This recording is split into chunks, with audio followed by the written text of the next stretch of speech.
Okay, great. So welcome everybody to our next edition of SIAM Saga. I'm very happy to have Dustin Mixon present on packing points in projective spaces. So Dustin, feel free to take it away. All right, thanks for having me speak. I'm going to talk about a fundamental problem in metric geometry. The best way to think about this is in terms of unit vectors. At least that's how I think about it. I got unit vectors either in RD or CD, and I have n of them. They're going to be phi1 through phi n. And our task is to minimize the coherence between these vectors. So we're interested in thinking about the maximum absolute value of inner product between phi I and phi j, where I and j are different. And we're going to call this coherence thing mu. Mu is the letter we use to represent coherence. So I think about it in terms of vectors. Many people think about it in terms of lines that are spanned by the vectors. Maybe you think of those as points in projective space. If you're looking to minimize coherence, that's equivalent to maximizing the minimum distance between any two of these points in projective space. So I'm hunting for vectors that span lines where the interior angle between any two lines is as big as possible. Okay, so this is an instance of a coding problem. I'm trying to find points in a compact metric space that maximizes the minimum distance. And you would guess that there are many applications of this sort of coding problem. And sure enough, there are.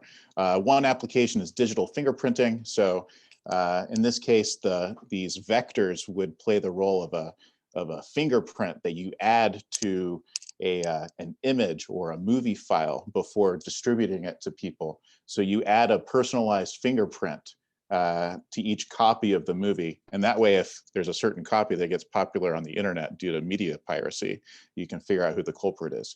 And even if you have multiple culprits come together to make a forgery by combining their fingerprinted versions, you can still identify the culprits because these vectors are pointing in such different directions. Bunch of different applications. Compressed sensing was hot last decade. So for compressed sensing, you're interested in sensing a sparse vector using a short fat matrix. Turns out if the columns of your short fat matrix are unit vectors with low coherence, then you're gonna have a good time. So many applications all throughout engineering and science and what have you. And there's also a nice instance of this that came from the 1930s. There was this Dutch botanist named Thomas. He looked in his microscope at a pollen grain, and he noticed that there were all these dangly things hanging off of it, and they seemed to be as far apart from each other as possible. And he posed this problem that we now call the Thomas problem of finding the points on the sphere that maximize the minimum distance. And the two sphere is isometric to CP2. CP2? Let's call it CP1. So vectors in two-dimensional complex space, you get a one-dimensional complex projective space. And it's identical to this problem. We're going to look at a generalization of this problem to arbitrary projective spaces over real and complexes. Okay. The way you solve a problem like this is first you find a lower bound on the thing you're trying to minimize, and then you try to achieve equality in that lower bound. So the way to get a lower bound, there's many different ways. You can do an isometric embedding. Maybe your projective space isn't exactly the sphere, but you can embed it into a sphere isometrically. And then you could pull back bounds from spherical codes over to projective codes. There's some moves from semidefinite programming you can use. I'm going to talk to you at some point about Tarski-Seidenberg projection, how that can be used to give you a nice lower bound. And then, yeah, construct packings that achieve equality in that lower bound. Once you achieve equality in the lower bound, you know it's impossible to have a smaller coherence. So your coherence must be as small as possible. The way to construct these sorts of things, the first thing you might try to do is find a highly symmetric arrangement of lines. And you can get this by applying a group action. Once you exhaust those possibilities, maybe you pass to combinatorial designs. There's a rich combinatorial design theory that you can actually port over to this setting and get lots of constructions of optimal line packings. And then finally, if you just want to do the optimization, roll up your sleeves, do the optimization yourself, you can in fact attempt this non-convex optimization And there's lots of open problems in this direction. So we'll be talking about several of those. I wanted to give you a feel for what this problem looks like in low dimensions. The lowest dimension where this problem occurs is actually really easy. We know how to solve it. So you want to arrange lines through the origin of R2 in such a way that any two lines, the interior angle is as big as possible. And the way you do that is you just arrange them uniformly. You can prove that these are optimal by observing that RP1 is identical to the circle. And so you're trying to arrange points in the circle so as to maximize the minimum distance. You're just going to take equally spaced points, or roots of unity, however you want to say it. And the proof of optimality is a pigeonhole argument. It's super easy. What's not easy is the next higher dimension. So imagine lines in R3 all through the origin. You're trying to maximize the minimum interior angle. In that case, you get these sorts of objects. Now, these don't look like lines. These are polyhedra, but if you look at each polyhedron, you'll notice that you can partition the vertices into antipodal pairs.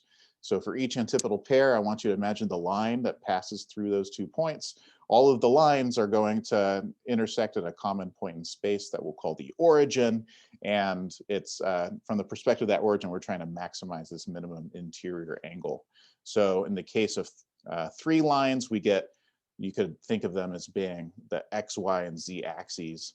In the case of 4 lines, you get this pretty arrangement that's coming from the cube, and you get these other arrangements. A few of these packings can actually be proven to be optimal using the same technique. This technique's known as the Welsh Bound. I'll tell you about that in a moment. Others require other techniques. In fact, this example right here was an open problem. It was presumed to be optimal based on numerical techniques, just trying to locally optimize, and like this is the best local minimum anyone ever found. And we recently proved that this is actually optimal, and I'll show you how we do that in a moment. But you should think that it's like for most examples beyond this, we have no idea what the optimal arrangement is. Well, we have an idea, but we don't have a proof, if that makes sense. Okay, so that's what this problem kind of looks like. And I'm going to start by showing you the primary technology used to investigate this. So can I ask a question? Please do. If you go back to these pictures, like the n equals 5 and the n equals 8 case, they have like less symmetries than the others, right? So Yeah, that's is right. it like, is it still, but it's either way true that this is like, that there's like a unique optimum, like that it's always going to be that polytope. Yes, that you get, there's not. So in these examples, we have uniqueness. For n equals 9, the putatively optimal arrangement, we actually have 2 that look completely different that have the same coherence. So it looks like n equals 9 has non-uniqueness for the first time in 3 dimensions. But yeah, 5 actually comes from taking the icosahedron and removing 2 antipodal points. Like somehow the icosahedron is so optimal, it's so nice that it's still optimal when you remove a line. So it's pretty neat. Cool, good question. So the Welsh bound, this is primary technology for getting a lower bound. The reason is that that we really understand what it means to achieve equality in that lower bound, and it talks very nicely with certain combinatorial designs. So the Welsh bound is this ugly square root. It's a square root of a fraction of the number of lines and the dimension of a space. This holds in both real and complex spaces. The proof is very straightforward. You take the matrix representation of your vectors. So you stack the vectors as columns of a short fat matrix. And then 0 is a lower bound on this Frobenius norm squared. You open the square, and then you take the off diagonal entries of this Gram matrix. You know all of the inner products have to be at most mu in absolute value. So you rip that apart and you isolate mu, and you end up with your inequality. You get the Welsh bound. The proof is so transparent that it's clear when you achieve equality in the Welsh bound. You have to achieve equality in this inequality and in that inequality. Getting equality here requires all of the off-diagonal entries of your Gram matrix to have the same absolute value. That's saying that all of the angles are equal, so we say you're equiangular. This other inequality, it requires phi star to be this particular multiple of the identity matrix. And maybe it's not so obvious to you what that means. This is called a tight frame. And it means that your vectors provide a generalization of an orthonormal basis. So you'll recall that an orthonormal basis provides this Parseval identity. Maybe you think of it as the Pythagorean theorem. So you take this point in space and you might think of what the norm squared of that is. Well, it's the sum of the squares of the projections onto each of these axes that are spanned by your orthonormal basis elements. And that's captured by the area of this gray square is the sum of these two areas. Well, here are three vectors that form a tight frame. It's not an orthonormal basis. It can't be because there's too many vectors. But you can still do a similar move where you take any old point in space and look at its projections on the line spanned by these vectors. And it turns out that the norm squared of the original guy is essentially the sum of the squares of those projections, but you have this correction factor that accounts for the fact that you have three vectors in a two-dimensional space. Okay, so the tight frames emerge in several applications of signal processing. They're super useful for quickly solving least squares problems, in part because, like, when you have phi star x, it's easy to recover x just by multiplying by phi, since phi star is a multiple of the identity. So it's a pretty slick object to interact with. In the lattice theory, these things are known as eutactic stars. So they've been around for a while. Anyways, I want to put it into your head, a certain bumper sticker, that for this problem, when thinking about these equiangular tight frames, these objects that achieve equality in the Welsh bound, the real case you should think of as easy. It's easy to solve the real case, and the complex case is hard. Okay, and I'll explain what I mean here. So in the real case, it turns out that equiangular tight frames are in one-to-one correspondence with certain strongly regular graphs. So a strongly regular graph is a graph where every vertex has the same number of neighbors, call it k. If two vertices are adjacent, then they're going to have lambda common neighbors. And if they're not adjacent, they're going to have mu common neighbors. So k, lambda, and mu are just the parameters of the strongly regular graph. For example, this 5 cycle, k equals 2, because every vertex has 2 neighbors. Lambda equals 0. These 2 neighbors don't have any neighbors in common. Whereas mu equals 1. If you're not adjacent, then you have a common neighbor. Okay. So you can kind of see this pentagon in the icosahedron. So pick a vertex. All of the vertices adjacent to that vertex form this 5 cycle. You could imagine taking slices of the icosahedron's vertices. Like, here's a top slice, here's a mid slice, here's another mid slice, and there's a bottom slice. So these 2 middle slices are going to give you 2 copies of your strongly regular graph. And then you have these antipodal vertices. So if you have a strongly regular graph, it turns out of a certain k, lambda, and mu. The k, lambda, and mu have to satisfy a property together. But once you have that, you can use it to stitch together a real equiangular tight frame in terms of the Gram matrix in particular. And vice versa, if you have a real equiangular tight frame, this gives you a strongly regular graph by this procedure. Brouwer maintains a table of all known strongly regular graphs on the internet. So this provides a mechanism by which you can construct real equiangular type frames. And it's in that case where this is kind of easy just by factoring through the existing literature on strongly regular graphs. There's an interesting caveat that recently we were able to build new real equiangular type frames and then pass it through this machine to produce new strongly regular graphs. And now those appear on Brouwer's table. So that it works in both directions. So this is about existence. It's not always the case that there's going to be a real equiangular type frame of n vectors in d dimensions. And you can actually demonstrate non-existence for the real case very easily. There's this lemma that you should know independent of this talk. If you've been not paying attention, it's time to pay attention. This lemma is awesome if you teach linear algebra and you need to cook up some linear algebra problems for your students. So if you have a symmetric matrix with integer entries and the eigenvalues of that matrix have distinct multiplicities, then the eigenvalues are necessarily integers. So this is great for homework problems because it makes sure that their solutions to their characteristic polynomial aren't garbage. But it's useful for real equiangular type frames because look at the Graham matrix. This Graham matrix is necessarily a multiple of an orthogonal projection by virtue of being tight. In particular, it has to be n over d times an orthogonal projection. So you know that its eigenvalues have to be 0 and n over d. On the flip side, you know that this Graham matrix takes the form of the identity plus mu times this thing called a Seidel adjacency matrix. So it's S is zeros on the diagonal plus minus ones on the off diagonal. This is just saying that all the inner products are either plus or minus mu.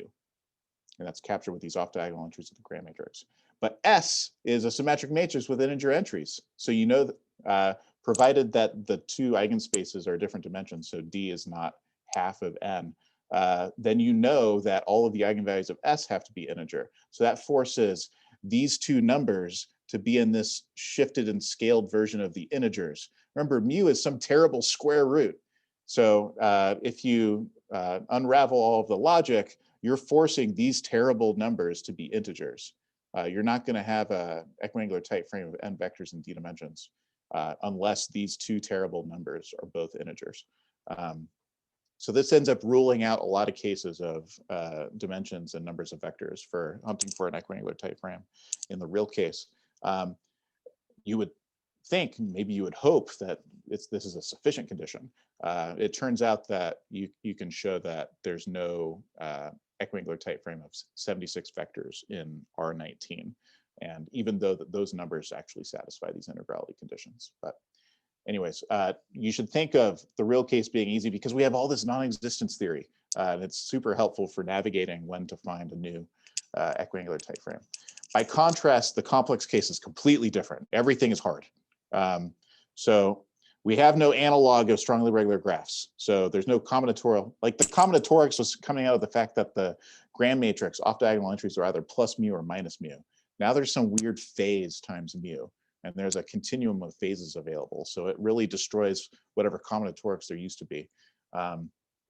Still, the program is to just come up with an idea of how to construct things and then try it out and characterize when it works.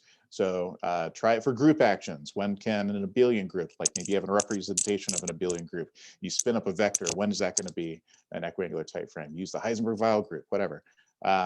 Another idea is to, like, when you're on an airplane going across the country, you're spending a lot of time by yourself with a sheet of paper. Maybe you're trying to play the Sudoku game of constructing an equiangular type frame by hand. And you notice, oh, there's some patterns in what I'm doing when I make this equiangular type frame by hand. And then you can try to generalize that and come up with infinite families of constructions. This has been pretty effective. Maybe there are some real examples of strongly regular graphs, equiangular type frames that you can complexify. You can say, what is this construction? How can I replicate this construction in more generality with the complex case? Maybe I don't need to be as persnickety about certain parameters lining up if things are allowed to be complex numbers. And this has given us many families. These group actions produce very pretty examples, highly symmetric things, but then you can look at the matrices and ask when, I should plug in my computer, and ask when can combinatorics be used in place of the algebra? in order to make the equiangular tight frame conditions go through. So lots of different ways of constructing examples, but there's no unified theory because there's no underlying combinatorics available to us. So we can't simply do what we were doing in the real case. Non-existence, also completely wide open. We don't have integrality conditions because again, we don't have this plus or minus off-diagonal Gram matrix behavior. Matt Fick has posed a conjecture that this is a necessary condition on the existence of equiangular tight frames. Namely, if you have these three numbers, d, n minus d, and n minus 1, these are the three numbers that appear in that Welsh Bound expression. If an ETF exists, then one of these three numbers divides the product of the other two. So this is true of all known constructions. And it also predicts that there's no ETF of 8 vectors in 3 dimensions. And someone went through the trouble of recasting this as a Grosvenor basis calculation and then ran his computer for a day or two until it came up with, yeah, there's no solutions to that system of polynomial equations.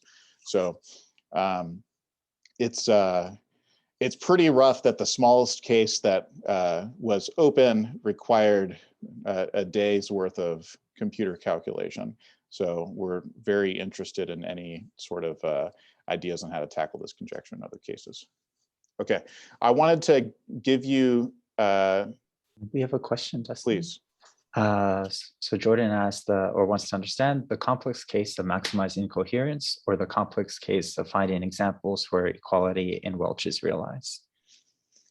So the proof of the Welch bound is identical in the real and the complex cases. This proof goes through in both settings. So you characterize equality the same way.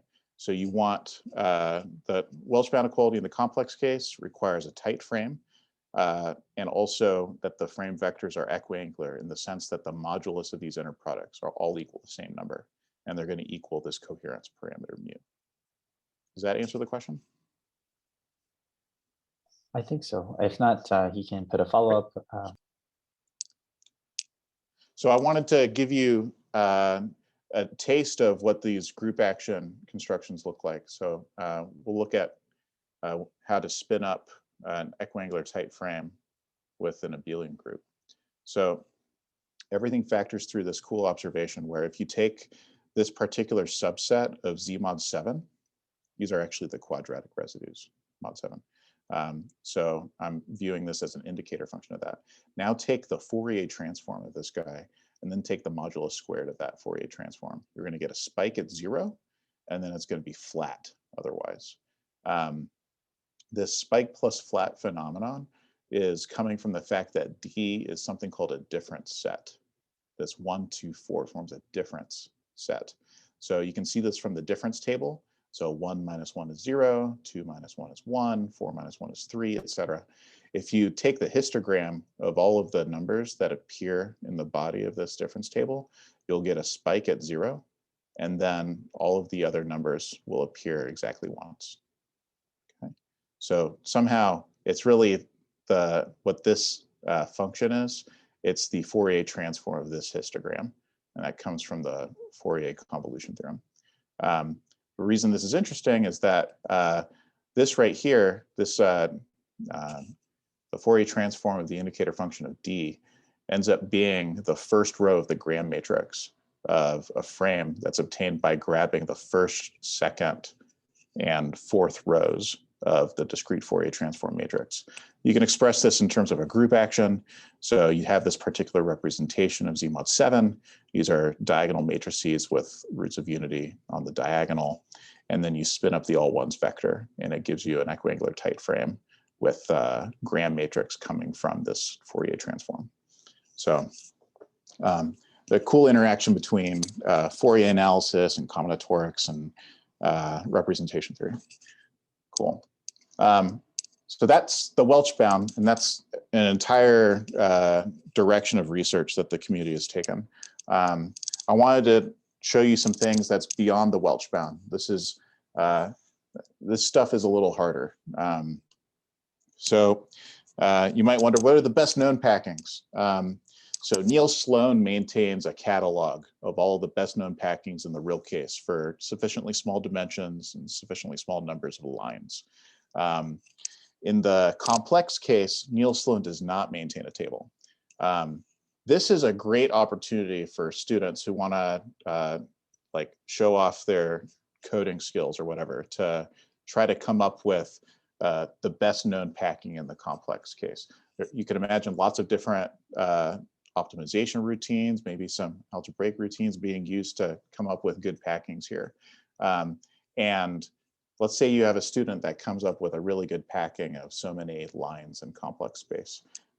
You can submit that to this page that we maintain called Game of Sloanes. What this is you scroll down, you'll see a leaderboard for all of these dimensions and number of vectors. Your student can get their initials on our leaderboard. They give us the script for their packings, and they can like be known forever for being the originator of a certain construction. So it's pretty neat. This process of coming up with good complex packings has generated some conjectures, and there's some money associated with these conjectures. So the Jasper Prize is if like find an ETF in a certain range of dimensions and numbers of vectors that that we haven't seen before. If you give us a new ETF, you're going to get $100. This is an indicator that we believe that there are no ETFs in this range. But remember, we don't have any non-existence results, right? Like, so the only way we can tell is by bribing you to give us examples that that give us something. Emily King doesn't want to give you $100. She's willing to give you a cup of coffee. It's going to be really next level coffee. I think she uses the phrase fourth wave. I don't know what that means, but it's fancy. If you can prove that these 5 vectors span lines that are optimally packed, so very explicit coordinates and what have you.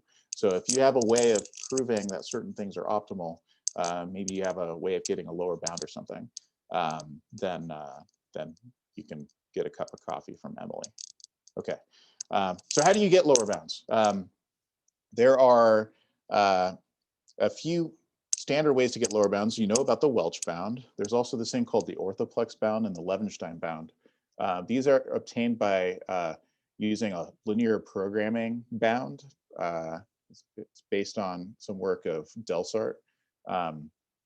You can actually, well, what this is we plotted what these bounds look like for various numbers of vectors in the special case of d equals 6. This is in the real case.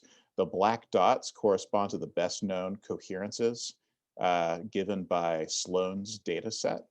So you can see that here's the orthonormal basis of 6 vectors in 6 dimensions. That's a ETF of 7 vectors. There's an ETF of 16 vectors. And there's no other ETFs that we know of in the real case. So you can try to close these gaps. Like maybe you think that these black dots are correct and you want to get better lower bounds. You can try to do that by using more expressive convex lower bounds. So not just the linear programming bounds, but something like a 3-point bound or something like this. Try to go up some sort of sum of squares hierarchy that approaches the truth. That's a possibility. Typically, these aren't tight. Like you have to go really high on the hierarchy in order to get substantial improvement. An alternative that I'm going to talk about here is using Tarski-Seidenberg projection. Okay, so this is guaranteed to give you a tight bound, but it's going to be slow. Like you should think Grosvenor basis slow, doubly exponential type slow.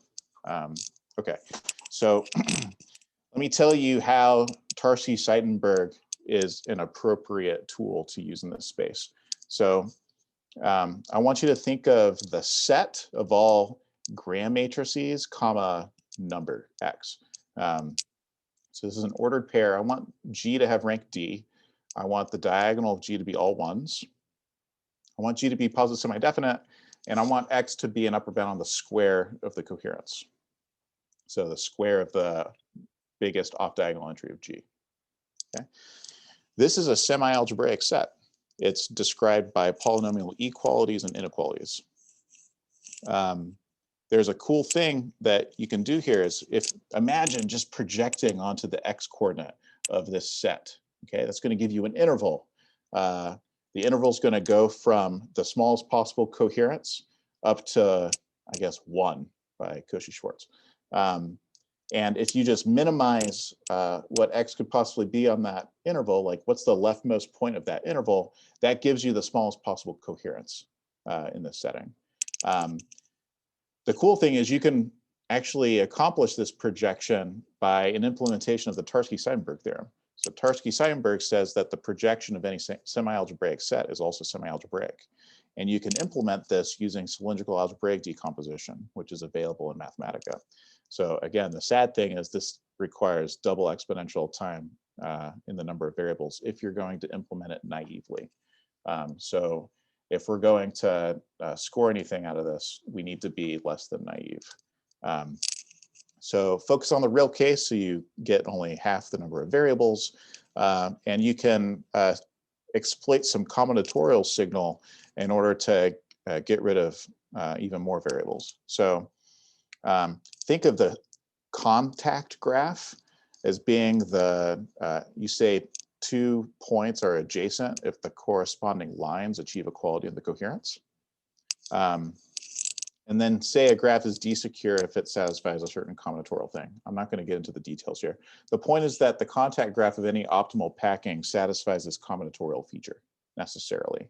And it's straightforward to prove. So you know that whatever the optimizer is, it has to have a Gram matrix that satisfies this combinatorial feature. So what you can do is you can scroll through all possible contact graphs, and then that'll help you scroll through candidates for optimal Gram matrices. It's kind of like how we use critical points as candidates for optimizers in calculus. Here we're letting the combinatorics be our feature for scrolling through candidates. So it turns out that D-secure graphs of order D+2 can only take one of 2 forms. So if you're going to restrict to the case of D+2 vectors in D dimensions, you don't have too many graphs to scroll through. For example, when D equals 2, N equals 4, your Gram matrix has to take this form or it has to take that form. The sign pattern of the mu's can be whatever, it can be anything. But you know that the locations of the plus minus mu's either have to look like this or it has to look like that. So now you can run Tarski-Seidenberg over each of these cases, and you have substantially fewer variables to wrestle with. And because of that, you can do the casework and prove this theorem. This is a computer-assisted proof that the optimal coherence of 6 lines in R4 is 1/3. And sure enough, that's exactly what Sloane predicted with his putatively optimal packing at the time. So the idea was, yeah, we projected onto the mu coordinate for each of these cases. We took the minimum over all of the cases, and we found that it lined up with the best known example. This approach, we were pretty excited that this gave us a new optimal projective code. And then we tried to throw it at the next higher case, where instead of D equals 4, we tried D equals 5 and N equals D+2. Ended up being too slow. We couldn't do it naively. So we had to do something more clever in order to tackle that case. So there's kind of a general idea that we came up with. The contact graph allows you to break up your problem into a bunch of smaller problems, but maybe they're not small enough to run CAD naively. So maybe you don't want to throw CAD at each of the suboptimal cases. Maybe you could rule those out using another numerical routine, okay? And then the cases where it's not suboptimal, you need to throw CAD at those cases in order to identify. I say you need to. We ended up using CAD to analyze those cases. So we're actually able to solve the case of D equals 5, N equals 7, just by relaxing some of the constraints that we put into CAD. So you can rule out suboptimal things because you don't get optimal even if you insist on satisfying a subset of the constraints. This is a carefully selected subset that magically made CAD run faster. It's more of an art form than a science, sadly. The case where I have 6 dimensions, 8 vectors in 6 dimensions, you can rule out the suboptimal cases using a semi-definite programming implementation of Stengel's positive stellensatz. So if you're not familiar with positive stellensatz, it's pretty awesome. This set is the empty set, the set of all x, for which x squared plus 2x plus 2 is 0. And the way you know this is by completing the square. And what positive stellensatz gives you is, it's a theorem that says you can always complete the square to demonstrate that a semi-algebraic set is empty, provided it's empty. If it's empty, there's a complete the square type certificate that proves that it's empty. And you can find these certificates using semi-definite programming. So, and that's a thing that people have built computer technology to solve.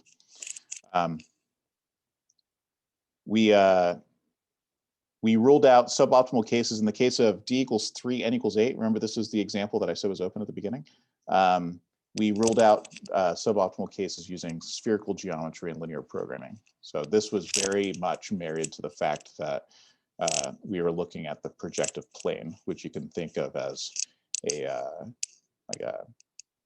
you can think about it in terms of the 2-sphere. So you can actually visualize it, and like spherical geometry saves the day. I'm interested in finding ways of ruling out suboptimal cases in order to clear out these other, like, I would love to understand 9 lines in R3, for example. But our methods naively don't scale. There has to be something clever going on. Okay, so in the little time I have left, I think I have maybe 5 minutes left. I am going to run through the most important problem in this space, okay? The most important problem is called Zauner's conjecture. This states that there's always an equiangular tight frame of d squared vectors in d dimensions for every d, complex, okay?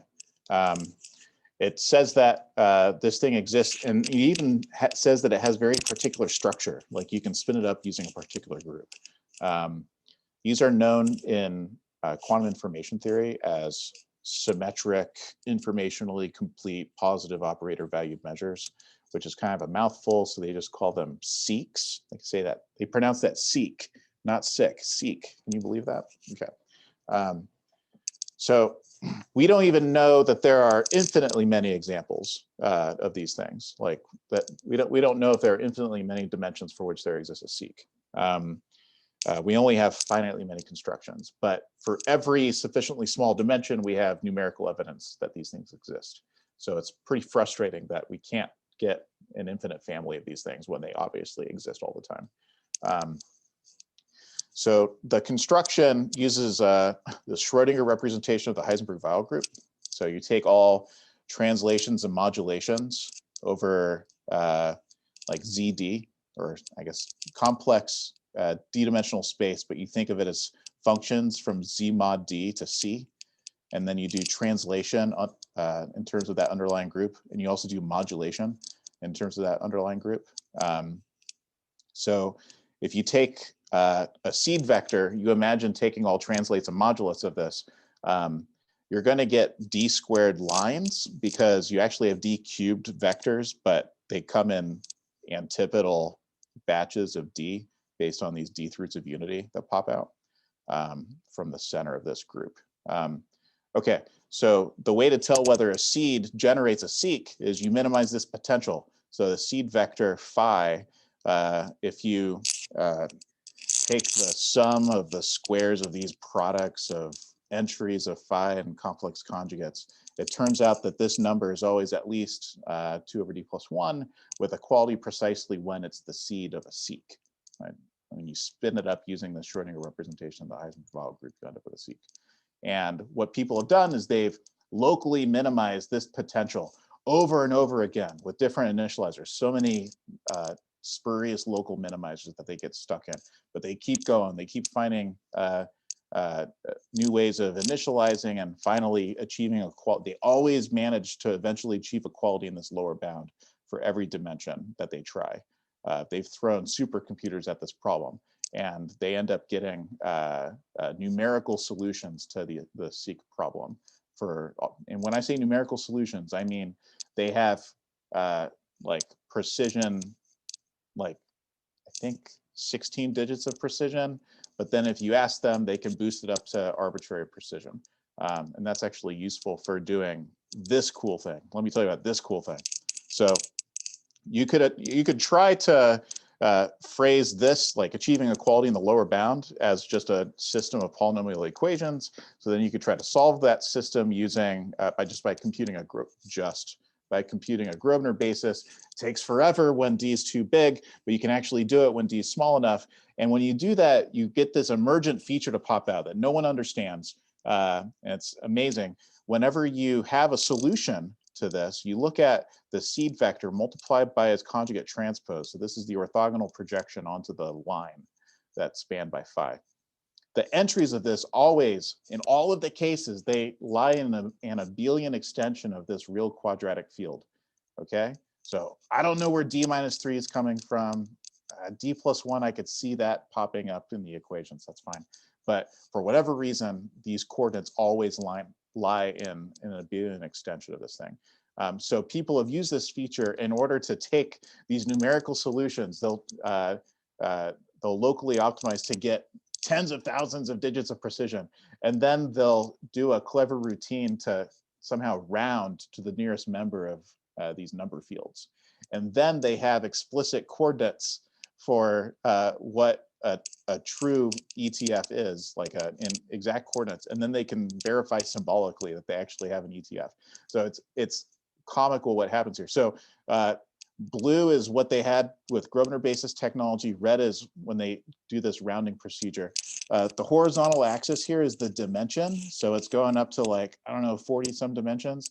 The vertical axis here is how many keystrokes it takes to express the coordinates. So like SQRT, open parentheses, 3 minus whatever, like that. So it's growing like D to the 4, okay?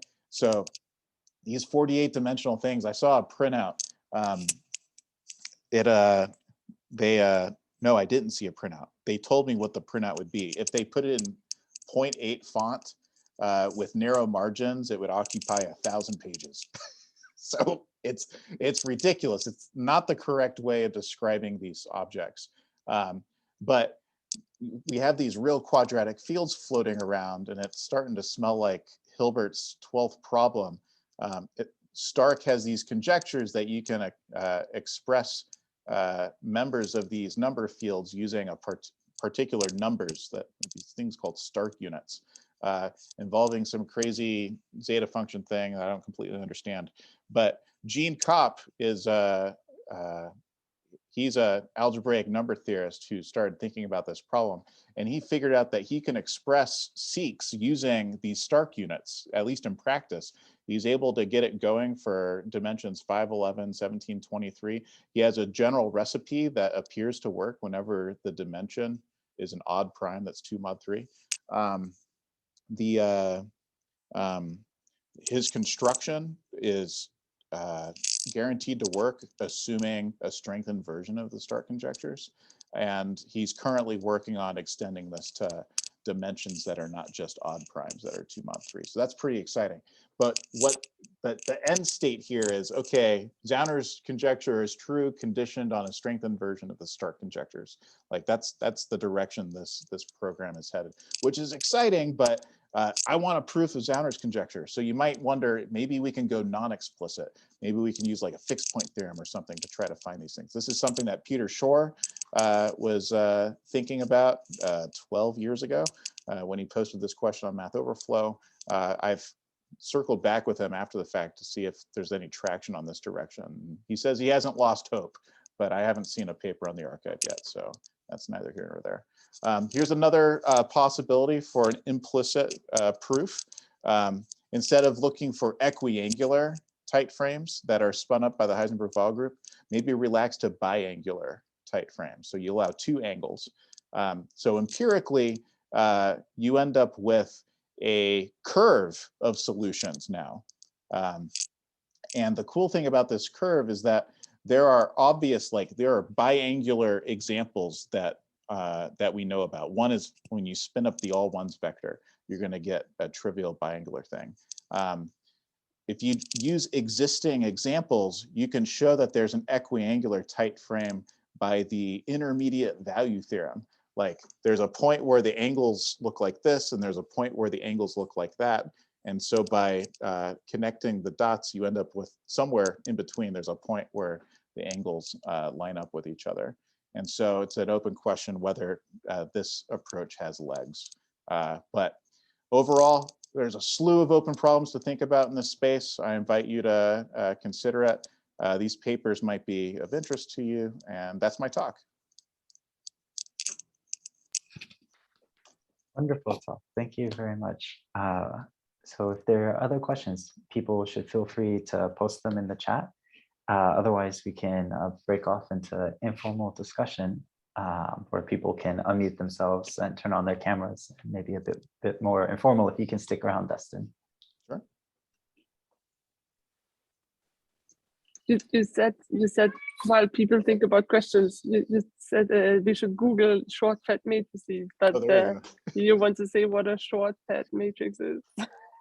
So when I started this blog, I was a grad student, and I was thinking about frame theory and compressed sensing, and both of them concern, like if you think of the vectors that make a frame, you have more vectors than the dimension of the space. So you stack them as columns of a matrix. The matrix ends up being short and fat.